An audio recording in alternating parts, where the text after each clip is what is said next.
βιολογικός με 50 ευρώ δεν υπάρχει. Δεν υπάρχει. Πώς το κάνουμε? Δεν υπάρχει. Βιολογικός στο detailing δεν υπάρχει.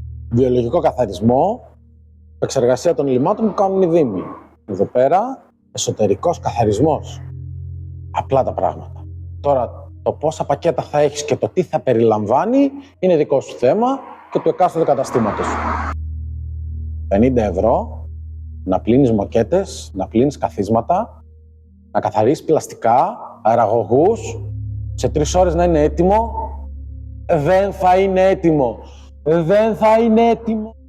Έτοιμο είναι ένα αμάξι όταν μπορεί να μπει ο πελάτης μέσα, να το οδηγήσει και να πάει σπίτι του.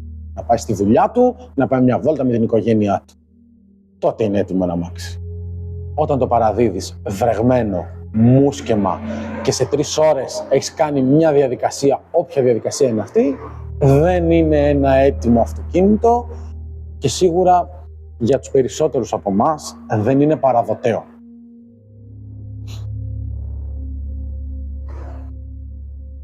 Αν εσύ αυτό θέλεις να κάνεις και αν έχεις πελατολόγιο που αυτό θέλει, καλά κάνεις. Αλλά μη συγκρίνεις τη δικιά μου τη δουλειά με τη δικιά σου. Γιατί για εμάς που είμαστε detailers και ασχολούμαστε με τον εσωτερικό, με τον βαθύ εσωτερικό καθαρισμό, όλα αυτά απαιτούν χρόνο, κόπο, κόστος, γιατί μιλάμε για εξειδικευμένα προϊόντα που κάνουν αυτή τη διαδικασία και όλο αυτό πρέπει να πληρωθεί.